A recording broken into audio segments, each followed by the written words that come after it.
Hi, Tori. I have a question for you. Should we start right on time or should we wait a few minutes because people have to move from place to place? You can start on time. The stream is already live, Okay, so give it a minute and then should be good to go. okay, very good.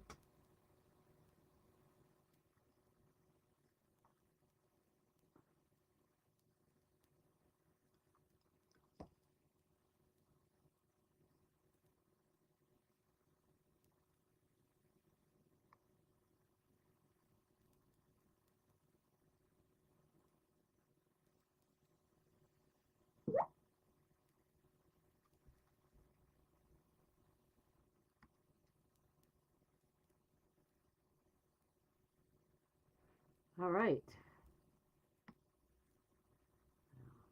Whoops. Oops, this got to go back to the beginning. Sorry about that.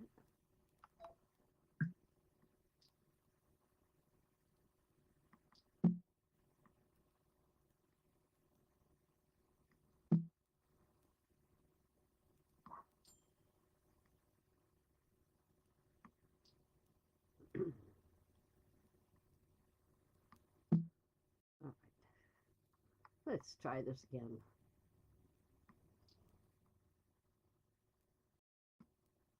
There we go. This is welcome to Immersive Experiences. So, really welcome everyone. My name is Delia Lake Pinion, and some of you may know my primary avatar, Delia Lake. I came into this world of Second Life in July of 2007. And I was brought here by my primary Delia so that she could have access to more groups than the 25 avatar was allowed to join at that time. Um, Basically, I started life here as a functionary of convenience. Luckily for me, though, it became apparent that I could do so much more. The trigger for this realization was one evening early on when my primary was exploring, and she went to a NASA region and tried to walk along a sky platform. And she had a strong, visceral feeling that she was about to fall off and kill herself. Not kill her avatar, but kill her actual self. A light bulb went off for her, and I was promoted from functionary to explorer researcher.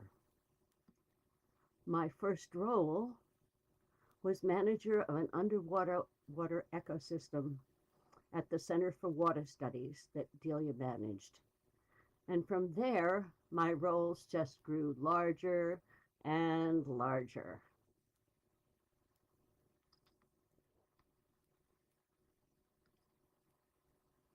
So I'm very pleased to share some of my experiences with you today as part of Virtual World's best practices in education and focused on insights. So, insights fits my second life so well. If you look in Etam Online, you will see that it's an old word and used for over 800 years. Insight. Sight with the eyes of the mind, mental visions, understanding from within. And today I'm sharing some of my highlights from my life as an explorer researcher avatar, immersing myself for extended periods into worlds about which I have previously only read. I learned a lot in doing this, a lot of insights I did not get from my reading.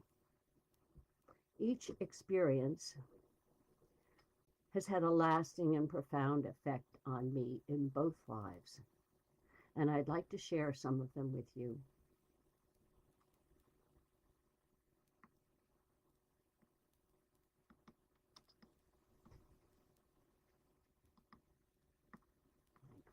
here.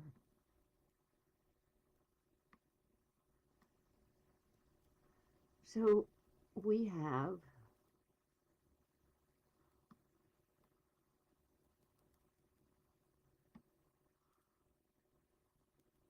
four scenarios from Second Life. What I learned and what some of the thought bombs were that hit me. Unfortunately, all these sites are gone now.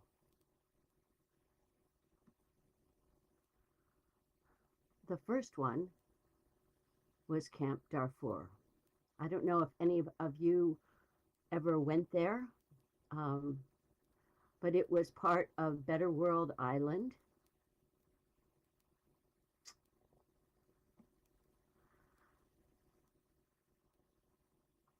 Oops.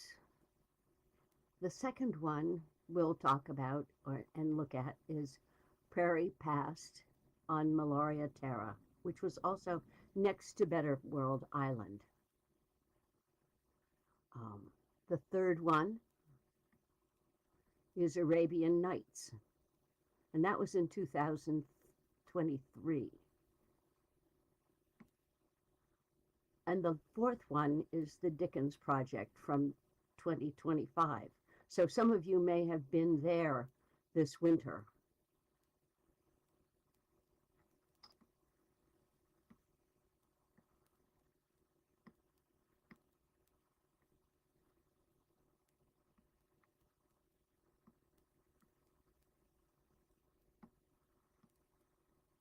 So let's look at Camp Darfur. My first research residency was in a representation of Camp Darfur and Western Sudan.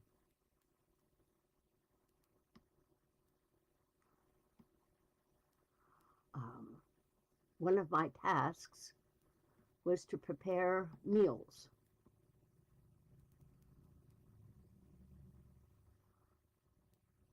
The daily meal for 20 people whose tents surrounded mine. I lived there for 6 weeks.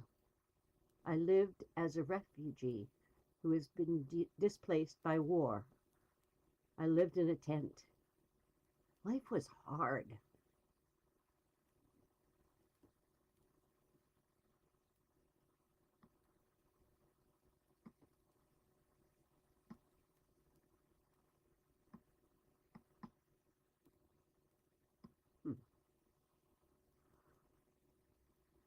Originally, this land in RL was a region of East Africa, and it was green and lush, and it had enough water to support both farmer communities and the Afro-Arab nomadic herders, basically goat herders.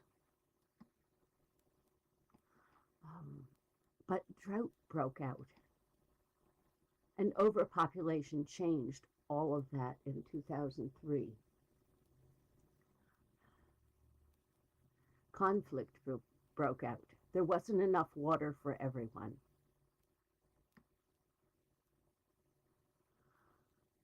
So what was the setup here? It was driven by fear, famine, and thousands sought refuge in crowded, dusty tents, hoping to escape genocide. Yes, it was genocide. There was water scarcity. Food drops by the UN and the charities, where we got our food. For this site in Second Life, it was funded by the Omidar Foundation and the International Rescue Committee. A group of social innovators and activists built this as a replica of a small section of Camp Darfur on Better World Island in Second Life. Daily life was preparing meals, getting to know other camp residents, and with trepidation holding off the Janjaweed, the marauders, the military who for one more day hold them off so that they didn't rape and pillage.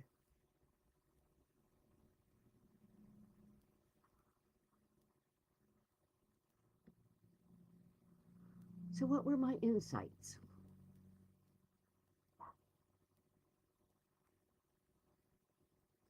There were a lot of them.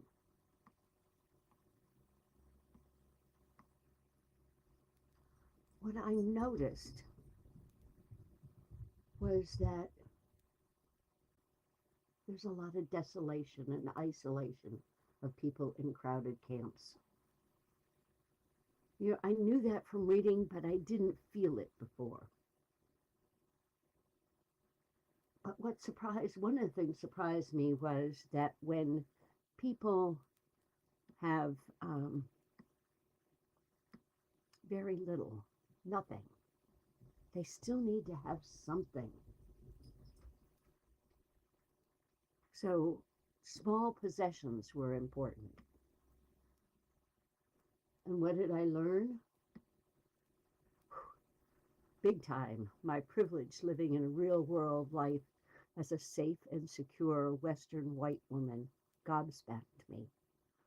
I knew, but I really didn't know. I had no idea.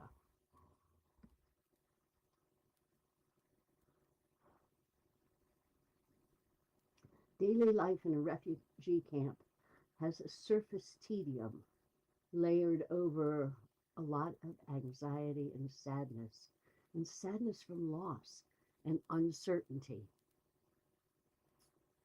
The sense of fear that permeated everything when the Janjaweed militia showed up, it was palpable.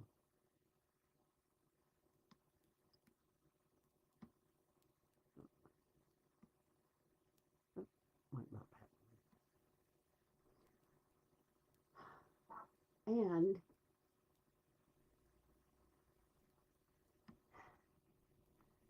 in their denial of the Darfur horrors, the sampling of RL privileged ruling class in Khartoum that I met actually in world in this demonstration site showed the social chasm that I find evident in so many countries around the world today.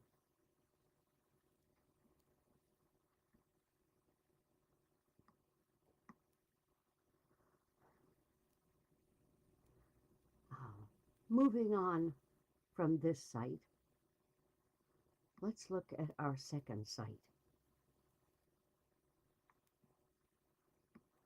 This is Prairie Past. It was created on Malaria Terra as part of a story of Prairie's past, present, and future. Prairies are part of the global savanna biomes that comprise the breadbaskets of the world. The western prairies of the United States are important growing and grazing regions. By nature, these temperate grasslands are broad plains with scarce trees and distinct wet and dry seasons.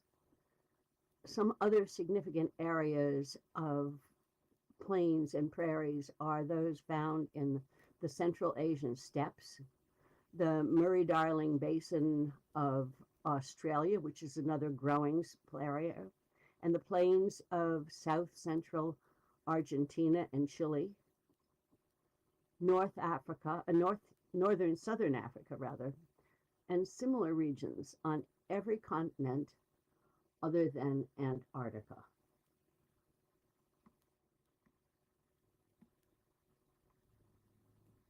So what was it like there?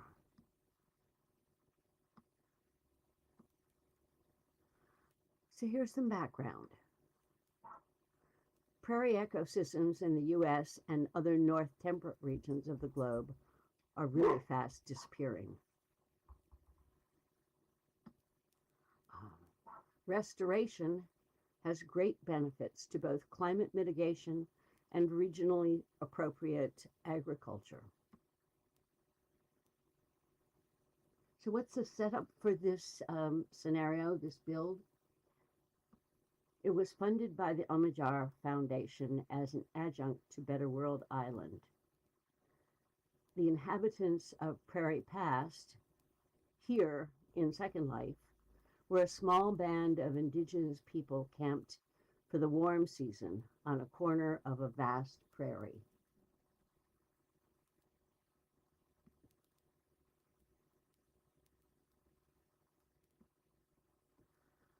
daily life was a life of doing. I wove baskets, I pounded grains into flour, I tended gardens and horses, I tanned hides and dried fish. I also danced and sang and told stories with family and friends. It was a hard life, but one that joyously celebrated among family and friends.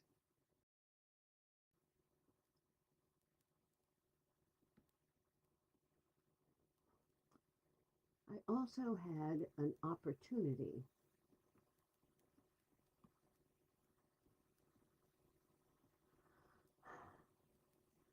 to host tours of the region. I used it as an introduction, a short story written by my father years and years ago. He wrote about being a 5-year-old who got stuck in an outdoor breadbasket. He lived in the farmlands of upstate New York in the U.S. I didn't tell that to the people who visited. Remarkably, people from all over the world identified with that story and the virtual prairie community here. I would never have thought that visitors from southern Norway, from Ukraine, from Chile, from northern Japan were each positive that the story was written about indigenous people who had historically lived on their lands. Rich conversation was struck, and for me, it changed my perspective on people around the world. So, what else did I learn?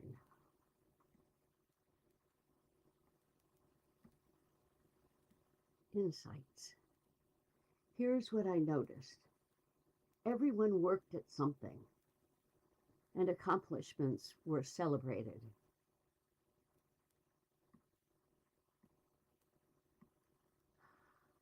What I learned was life on the prairie was hard, and it was dangerous if you were isolated and alone. People gathered in groups of family and friends out of both necessity and enjoyment. Planning for food and shelter was paramount. It was absolute necessity, and it was fraught with uncertainty. Children are not coddled, but they were raised in and around the culture where everyone works, including them.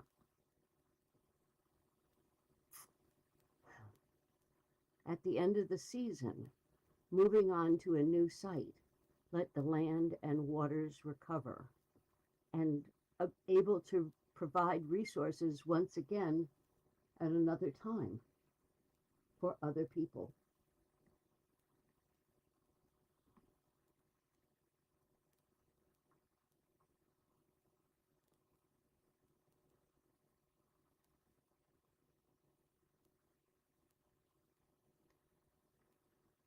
Now we'll move on to the fourth.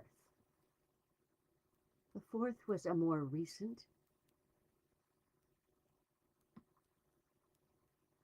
Third. The third scenario is Arabian Nights. This was a community virtual library project in 2023, and it was created by Pi Ilios. Did anybody here go to that one?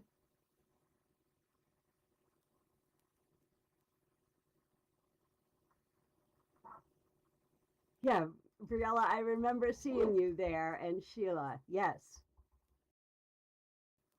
It was a wonderful build, a wonderful build.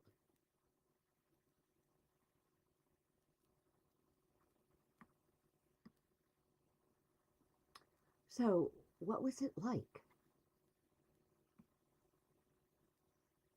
Yeah, it wasn't huge, it was little. You're absolutely correct. Yeah, it was little. So here's the background. It was based on 1001 Nights, which is a collection of Middle Eastern folk tales.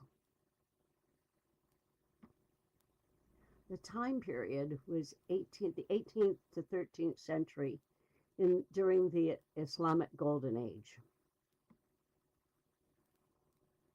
At that time, the Persian Gulf was a crossroads of commerce. And what was the setup here? It was an encampment surrounding a market square. So yes, very small. And it was populated by a variety of vendors and travelers, both.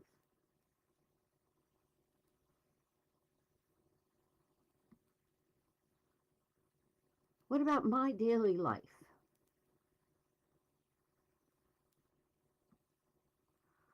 I was a widow and an indentured servant with a kind mistress. She was a business owner, woman business owner, mark here, who had a stall in the local market square.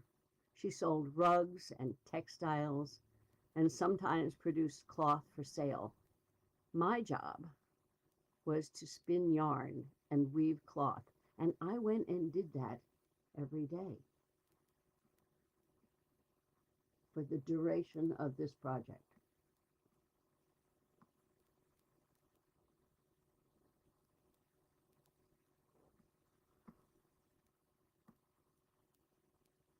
If I had a few hours off, I visited the animals penned in another section of the market.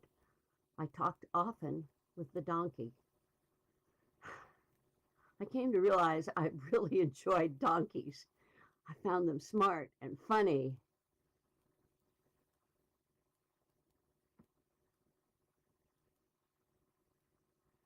So, what were my insights here?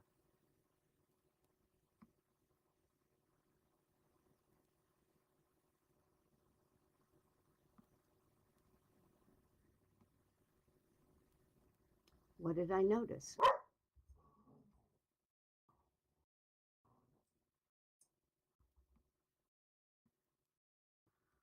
Knowledge was prized and flourishing. Even though they mixed together in marketplaces, people were divided into very strict classes. Some women had freedoms. So it was an unusual period in that respect.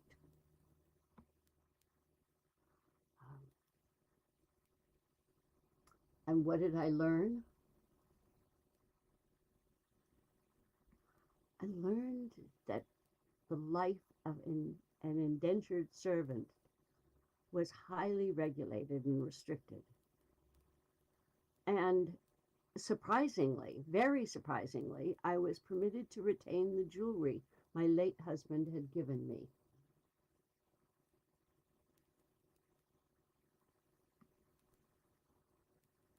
I learned even creative work was both repetitive and tedious.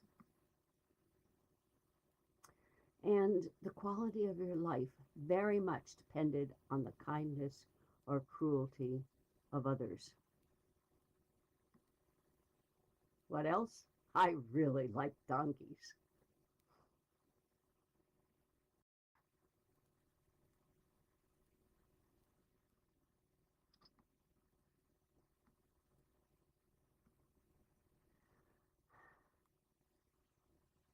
The fourth and last project here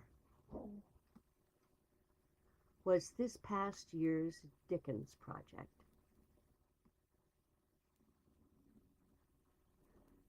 It's an annual project of the Sanche Library, and in collaboration with and hosted by the virtual library, community virtual library. Sorry about that. Did anybody go to that?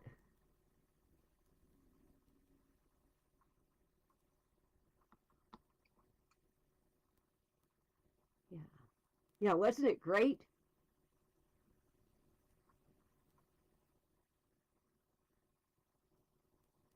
Yeah, a really lovely place, yes. And so fortunate to have these places. Yeah, more beautiful every year.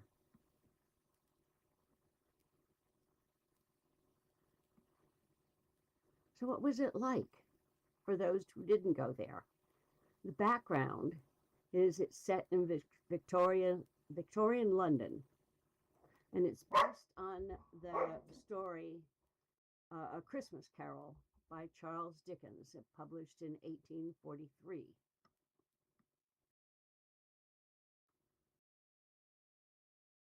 What was the setup?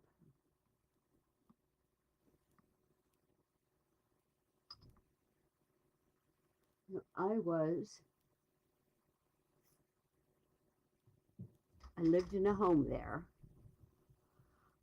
It had homes, meeting places, museums, a church, a harbor, a working harbor actually, shops, um, and many more sections of 19th century London. I was a childless widow of moderate means, so I could do some things, but not everything. And I was in society, but not really.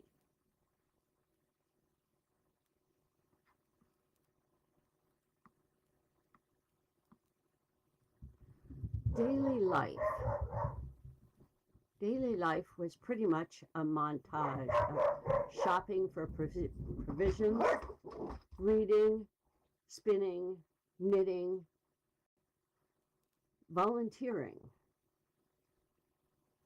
I was a docent at the aviary. Um, I socialized with friends, skated on the frozen lake, and I saw some of you there. And I spent Sundays sitting in church.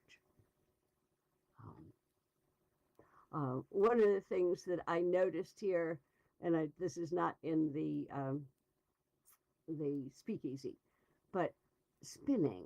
And since I spent time upstairs in my house spinning, I was a widow, I got to thinking about the word spinster,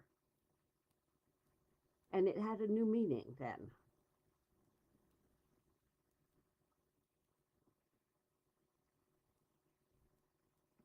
But here's the montage of daily life.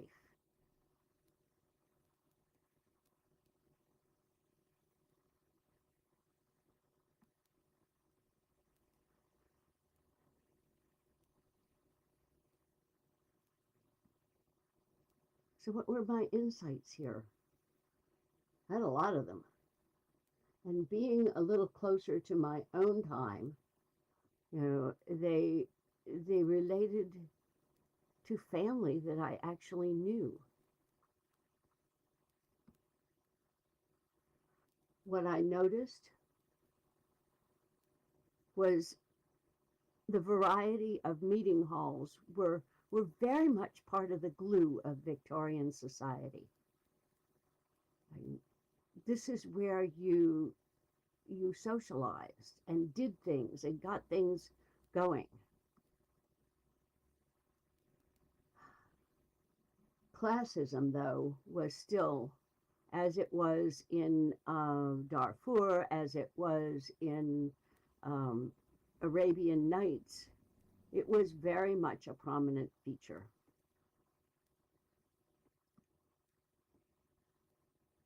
I also noticed that buildings were really dark inside during the day, and I sort of had known that before, but I didn't really get it until I sat there, particularly sat in the church all day. And what did I learn?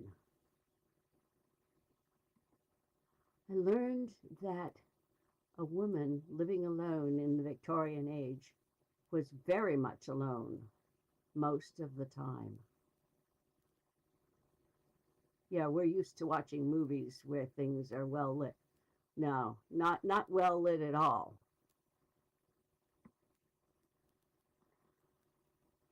I wondered if aloneness fostered eccentricity. And you may notice that right here, right now, I have two pets with me. I have a French bulldog, Charlize, and I have a South American red macaw, scarlet macaw.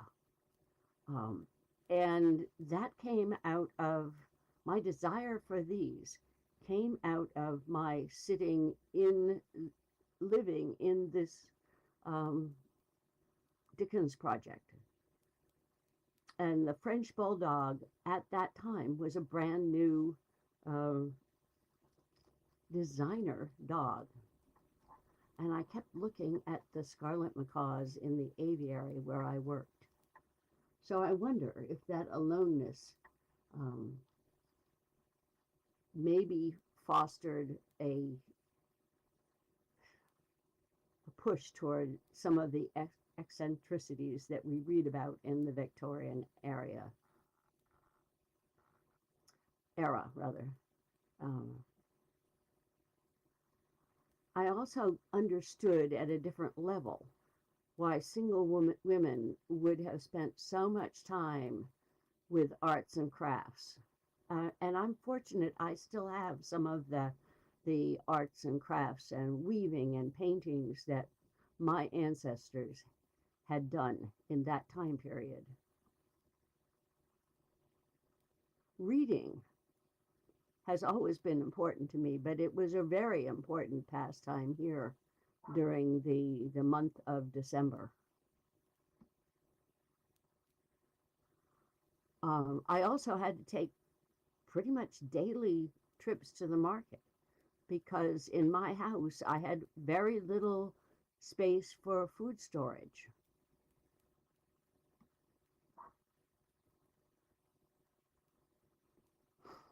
Spending time on Sundays, either sitting in church or reading the Bible, gave me personally a lot more insight into the discipline that I saw in my Victorian age raised grandmother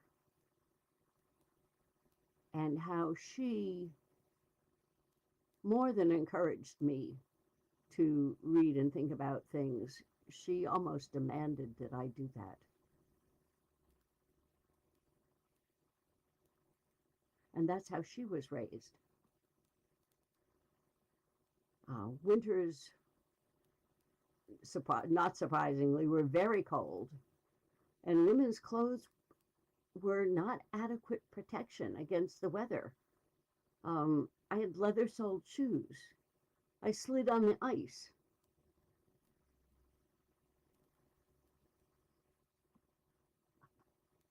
And I really, really, really liked donkeys and ended up having to have one in Second Life. So here is Spirit. Let me see if I can pull out Spirit here. I will get this donkey in a minute. Here, yeah.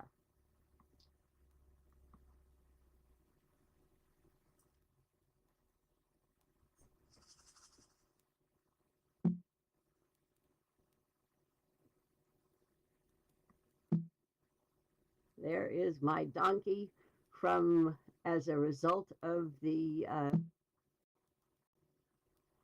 Dickens project. I couldn't stand not having a donkey. After 3 times of donkeys here, it was just, yeah, yeah. I never ever wanted a donkey in RL until now, until I got these experiences. And boy, oh boy, I needed a donkey.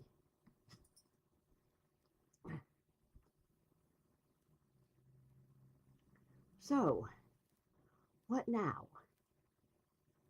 My story is continuing.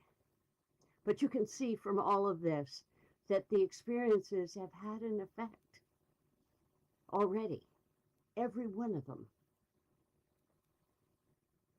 Yeah, yeah, a pocket full of carrots, Phil. Yeah, yeah.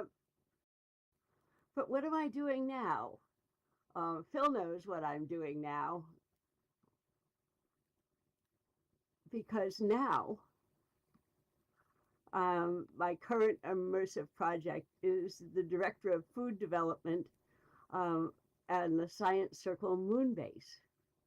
And Phil is the overall architect, orchestrator of this, not architect, but orchestrator of this.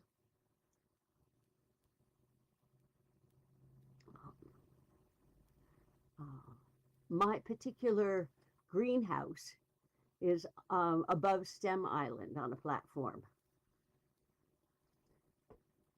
And this is a picture taken of me in it. Currently, I'm living on an early moon base near the moon's south pole, and I signed on for a 2-year tour of duty. I've now lived there for 4 months so far.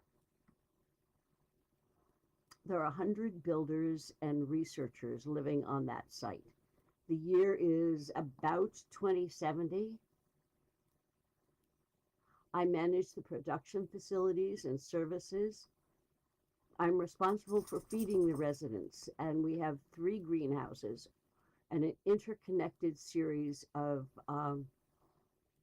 technologies to reclaim and reprocess all, and let me emphasize all, organic materials for reuse when their original use has been completed.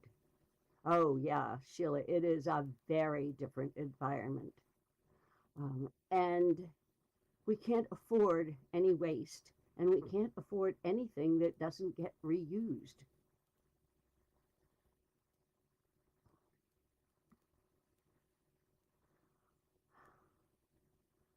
So we have a vertically integrated hydroponic growing system. We have some live plants. We 3D print a lot of food, and it is reprocessed from all of the processed organic materials. They have to be totally clean sites and meticulously maintained. And if you go there, you'll see that there is you have to walk through some decontaminations in order to get in. Errors, if there are mistakes, it's going to kill people.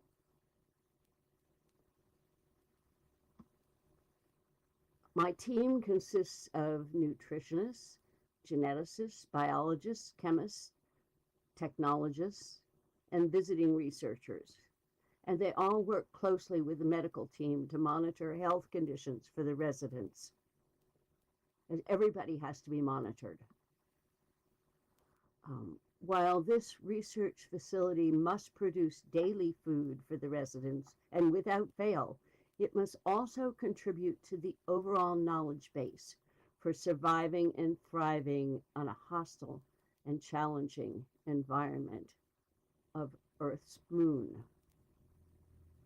And this is something that we as a group are wrestling with all the time. Every week on Mondays at 10 o'clock SLT. Yep. Yes. And we are going to have a tour of where we are and what we're doing on the 22nd of March. Yep. So please do come visit us there. And I'm finding this work both demanding and very rewarding. But even though it's virtual, the responsibility weighs on me. And I'm lucky I have a really good team. But back to some of the insights. Along with missing family, I found I miss playing music and hearing music. And it surprised me that I miss dancing in the rain. In my small quarters, I have taken to playing an ocarina. That I programmed one of the 3D printers that's used for tool making to make me this ocarina. As to rain, I now have in my quarters a window wall that has a series of changing videos of the natural environments of Earth that I miss so much. I find the ones of forests, rain, and snow, yes, snow, particularly soothing. As Phil posted in the chat, there will be a tour of this moon-based version later in the week. So if you're interested, please do come and join us. So one last thing here. How many of you noticed my ankle bracelet?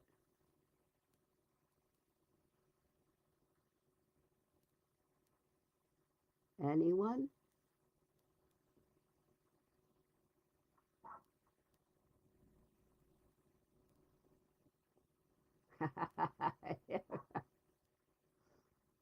Yeah, Pat. Ouch. Yeah, no kidding.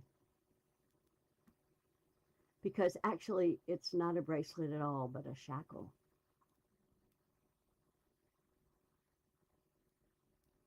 Yeah. Charlize and a parrot. Yes. Yep.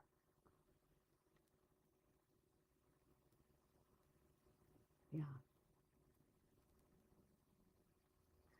You might not notice it, but I'm aware of it all the time. And this ankle bracelet, oh, Spiff, you would know. You might remember as well. It's from an exhibit and really notable experience for me that I didn't include in these slides because I don't have any pictures. This is, for me, a weeks-long short immersion in, I think it was 2010. The Amistad ship was a Spanish slave trading ship in RL.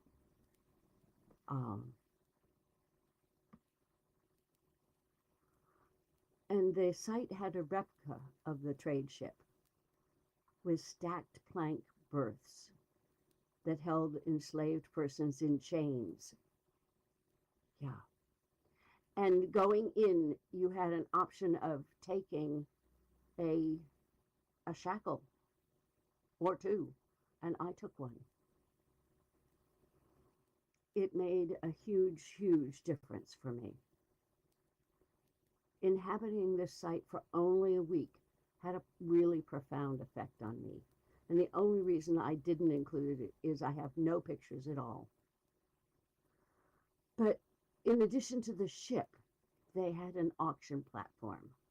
And standing half naked on that auction platform was one of the most humiliating and frightening experiences for me. It was more frightening than standing up to the Janjaweed in Darfur. For those men, the Darfur wanted to rape and pillage, but then leave. The slave traders, on the other hand, wanted to own people, own lives, own souls forever. As to the treatment to and reminder of testament to that experience, I have ever since worn this shackle on my left ankle, the one that chained me in the ship. Okay, so now we have a little bit of time left. Let's hear from you.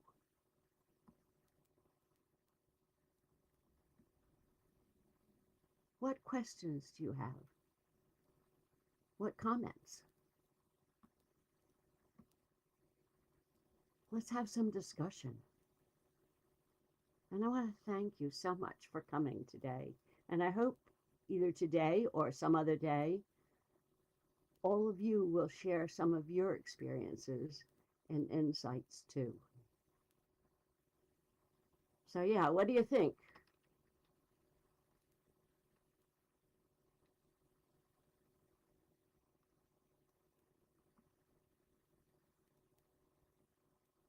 What, if anything, stuck out for you? Yes, Oh, I think I may I have can't. missed. No, I'm Oh, not hearing you very well. Your voice is very soft. Hold on. oh, let me see if I can get louder. Is this better? Let me see if I can um, make you louder. Say again. How about this? Is this okay? Yep, you're great now. Yes. Okay, thanks. I think I may have missed this at the beginning, but how did you um, decide to go ahead and turn these sites into an immersive experience where you took on a character and you lived there, stayed there? How did you get to that point where you were able to do that, or you made the decision to do that? Well, it was sort of it wasn't a decision ahead of time. Um, I went to visit these and many other sites at the various times. Um, and once I got to these places, the the sites drew me in. It was like they spoke to me and said, "Why don't you come live here?" And since I was already at that point set up to be an explorer, being an immersive situation was kind of came naturally. And as I um, adapted the beginnings of the settings and put myself into the context, um, the stories of my life began to emerge. So it I went there and let myself feel it and let myself be changed by the places. Now that doesn't happen every place I go, for sure, but it happens some of the times. Yeah, Phil, I do find that it makes immersion helps make it more real for me, but I hope it also makes the places more real for other people because, in my opinion, anyway, we have in Second Life a really, truly extraordinary and amazing opportunity to go so far beyond um, the learning and the experiences that we can have in our other solid life. Um, and so that if if you read, if I read, yes, things touch me. But for instance, I have read Dickens' A Christmas Carol many times, but I didn't get the insight from that, the connection to my grandmother's life, until I went and I lived in the Dickens project for a month. Um, Sheila asks how much time do I spend? When I am doing that, I log in there at least every day, because if I don't do that, it doesn't become like I live there. So that with Darfur, for instance, um, and going and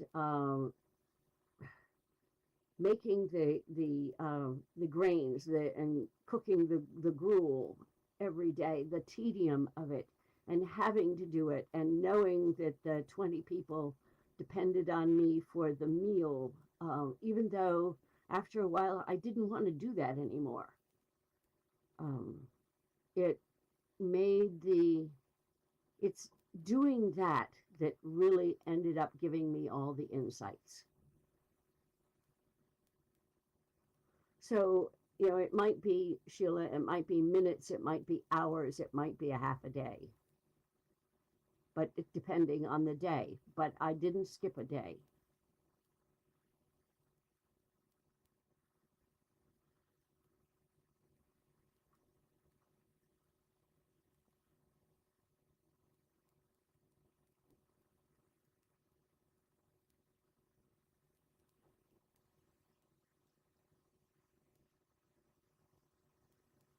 What are some of the experiences that you all have had?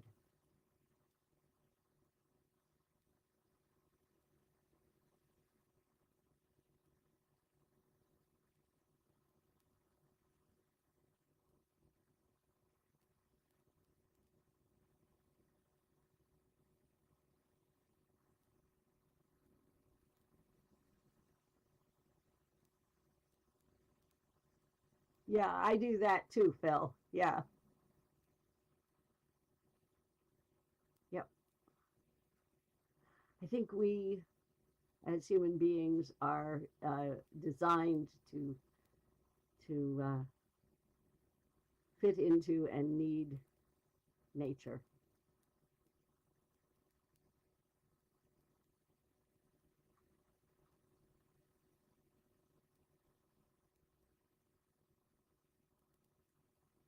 Yeah.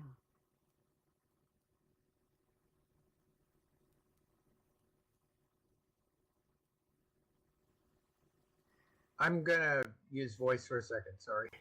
Yeah. I have an old laptop and there's about half a dozen keys that don't work very well. But in working with the people at the Moon Group and the Science Circle in general, it helps me to remember and understand. I've traveled a lot, but you know, we all live in this little dot on the Earth, and sometimes we get myopic. And I find that when we go to the meetings with the Moon Group and others, that and this one, that you have people from all over the world, it helps me to remember that the world's bigger than the little dot that I live on. Yeah. Yeah. Yeah. And that one of my early surprises there, along with reminders of that and the real international qualities of our communities here in Second Life, was the experience in Darfur, Camp Darfur here, where I was really taken by surprise that somebody, two men from RL Khartoum in Sudan came to visit and were both interested and challenging what was there in the build. I am assuming they probably found it through the International Rescue Committee site, but I don't know that. I never found that out. But they were as disconnected from the experiences of the people who lived south of them as um, any of the elite are in any of the countries around the globe. And that sure did stick with me, and had me from then on asking different questions and thinking about all of the um, all of the conferences that I've been at since then.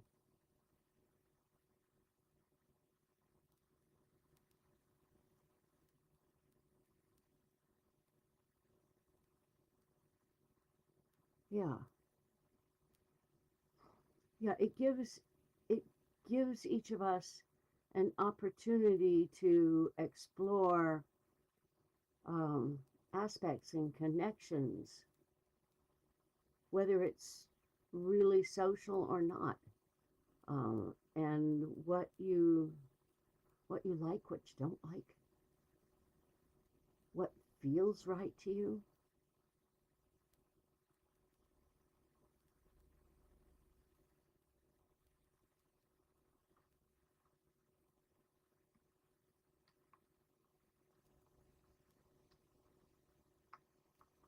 And as I said before, I've visited many sites over the years, and I don't go and live in them all by any means. Um, just the ones that draw me in.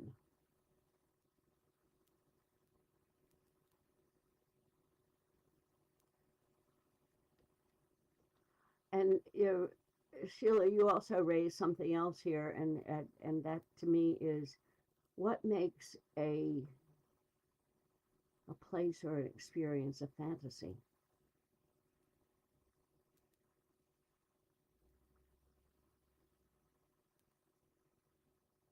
Yeah, yeah. The our human systems are not. We can rationalize, intellectualize all we want, but our um, visceral systems are not set up to distinguish between what happens in the solid world and what happens in the virtual world.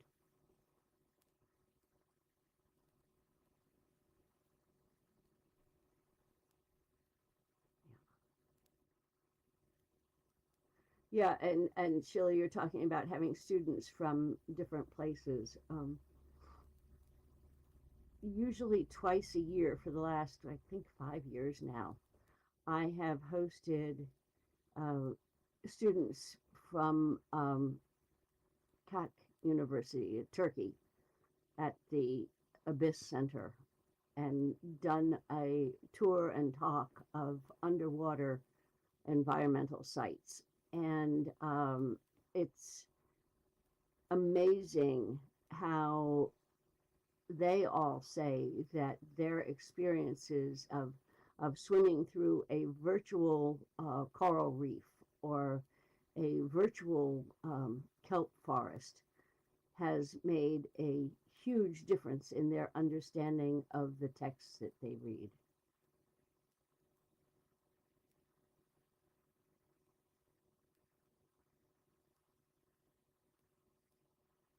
Yeah.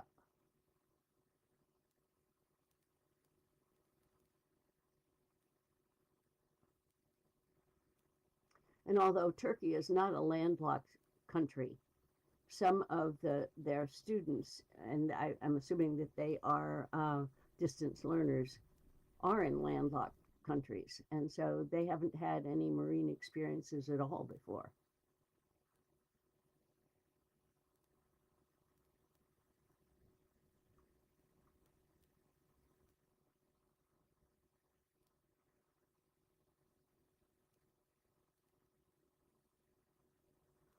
So I have another question for you all, and that is, are you going to try putting yourself into an immersive experience for a week, even? And if you are you going to choose something that you know about? Or just let, as I have done, let something pull me in?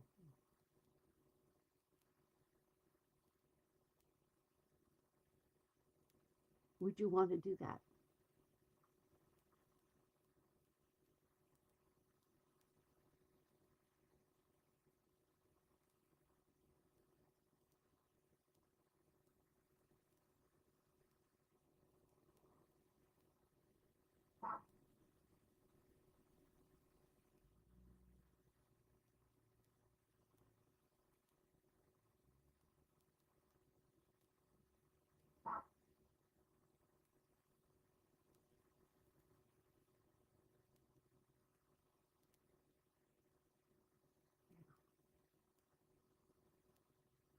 Well, I hope some of you will do that.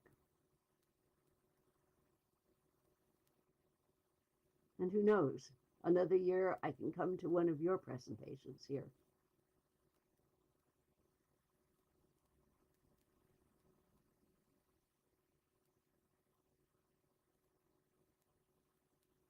Yeah, yeah.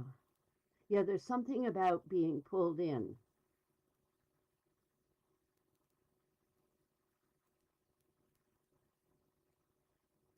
That changes how you hold the experience, I think.